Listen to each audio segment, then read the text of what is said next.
Hello, hello, this is Frankie Price from Mosaic Music Instruction, and today I want to talk a little bit about playing overlapping pentatonic boxes over a dominant chord.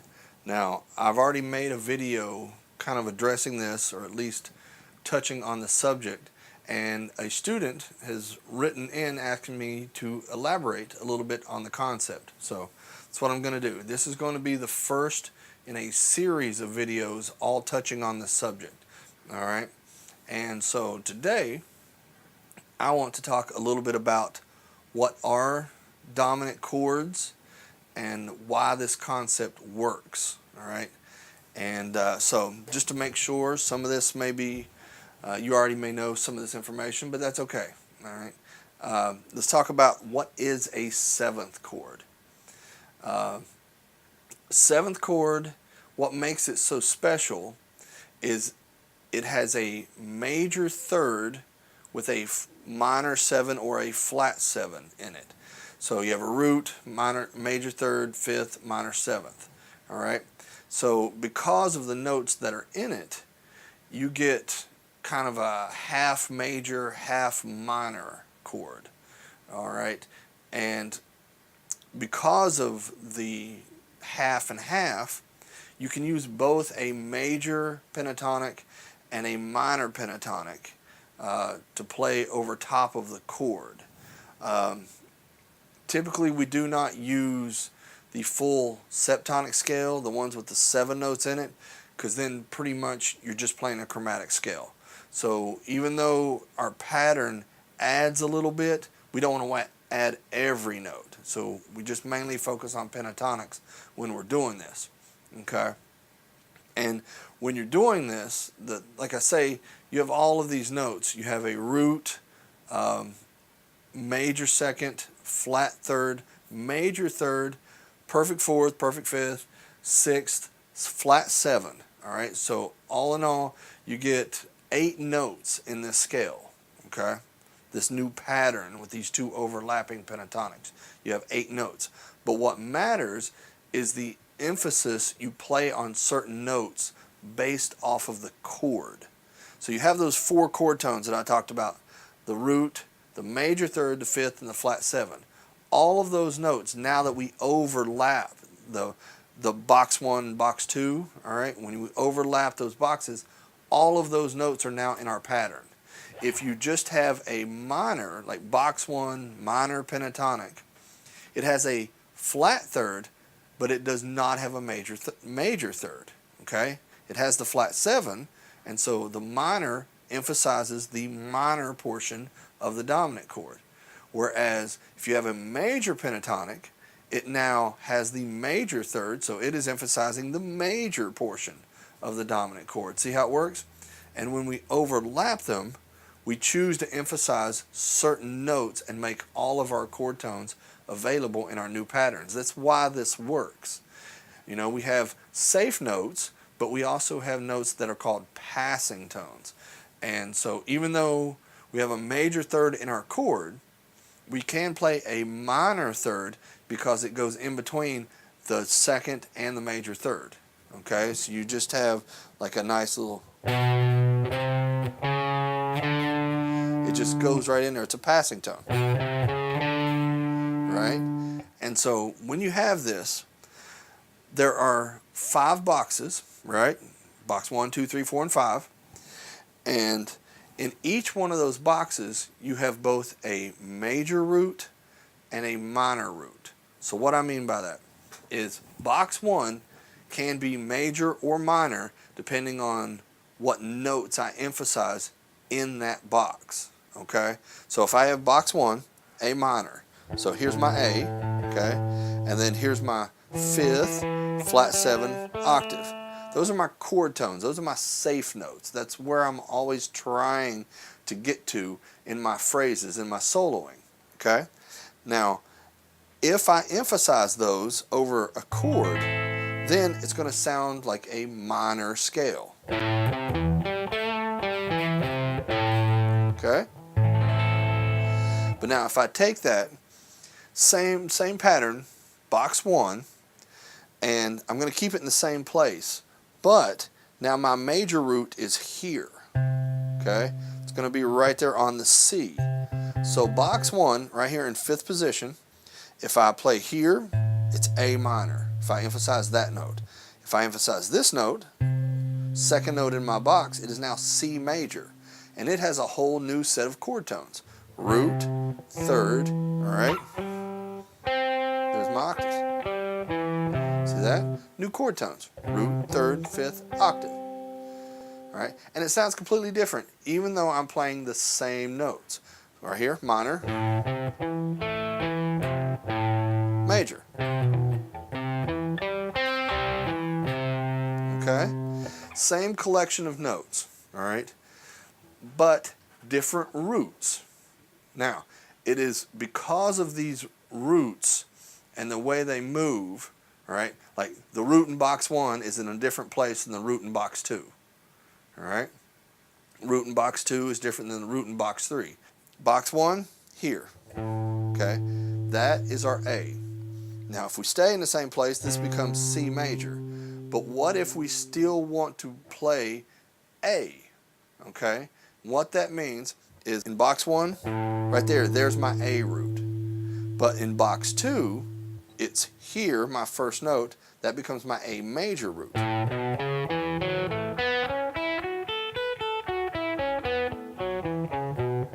Okay, so the root in box 2 is always going to be that first note, your major root. Okay, your major root in box 2 is that first note, whereas the first note in box 1 is a minor root, first note in box 2 is a major root. And so if we want to play in A, that means the root in both of those boxes needs to be A. And this is how the overlapping works. Here's my A. Okay, in box 1, it looks like this. Box 2, it looks like this.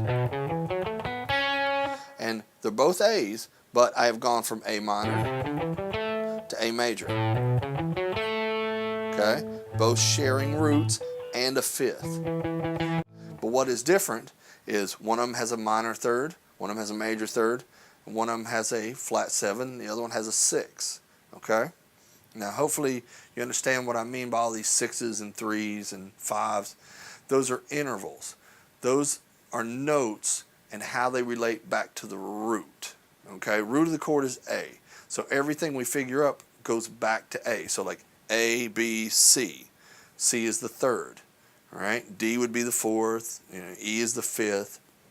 Those are intervals.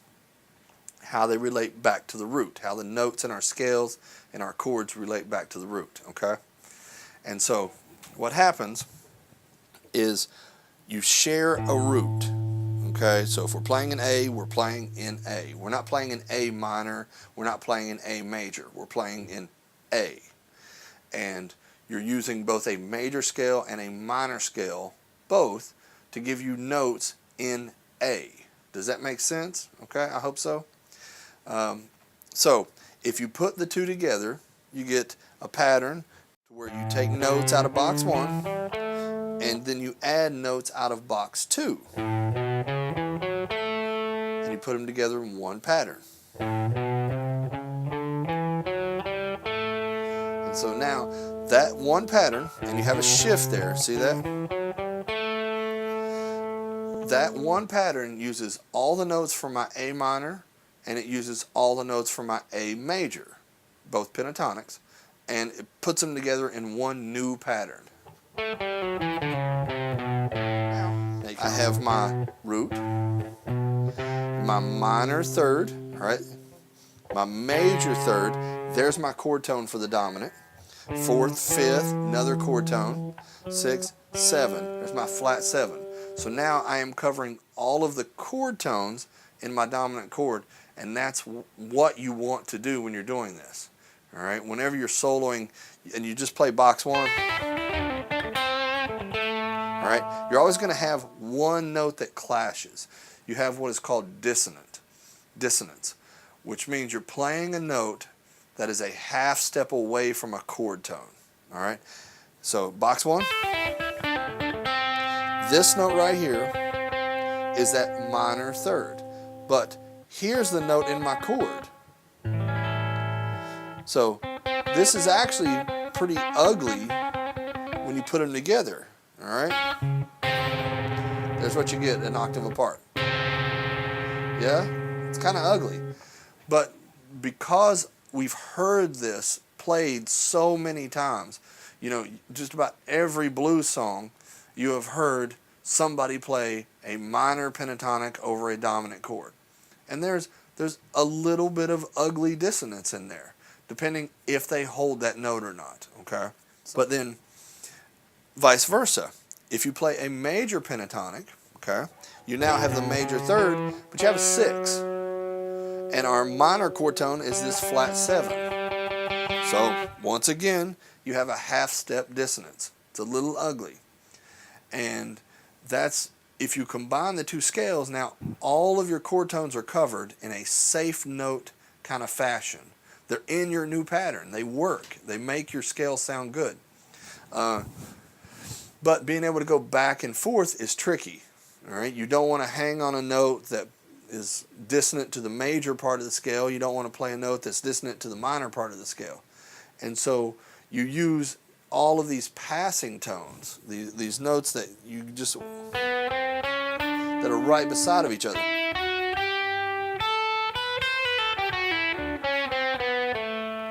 And it leads you into a safe chord tone, and that's how you use this, all right? You're getting more notes, which means you have a greater chance of stuff sounding bad, all right? The best thing about the pentatonic is that it takes out the tritone. There it is. There's your tritone. Takes out that 2 and a flat 6 in the minor scale, and all your notes are safer. Everything sounds a little bit better. It's easier to sound good in a pentatonic scale. When you start adding notes back to it, you have a greater chance of it being dissonant. Okay? So now, when you're overlapping these two boxes, and I'm going to call them groups, just so I use a different term, you know what I'm talking about. Groups. All right? Like I say, the root of the key or the tonic is the same for both boxes. But what happens is that to combine the two, your lower number box, and so a group, for example, your first group would be box 1, box 2, okay? And when you put those into a group, your lower number box, box 1, you use the minor version of that, and the higher number box, you use the major version of that. So you will always have like 1 minor, 2 major, okay? That is group 1. Group 2 would be 2 minor, okay, 3 major, all right? And then 3 minor, 4 major, 4 minor, 5 major, 5 minor, 1 major, right? Because it just cycles through. And all of these boxes have the same root, A.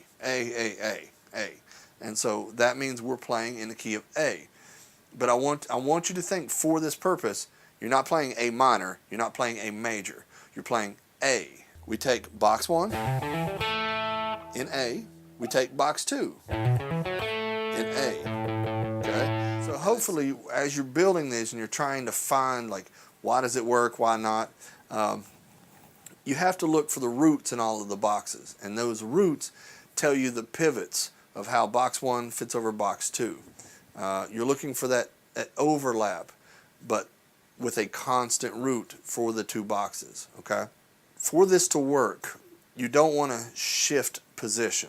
If you are in 5th position, both boxes need to be in 5th position, all right? If you move up to 8th position, then both boxes need to be in 8th position. You don't want to, like, because you can take box 1, all right, play it in A minor, and now if I take my pinky and shift it, I am now in A major, but I'm still playing box 1. All right, that is not what you want to do in this situation. You want to stay here. So box 1, box 2. And there, that way you use your root and you just rotate it. Major, minor, okay?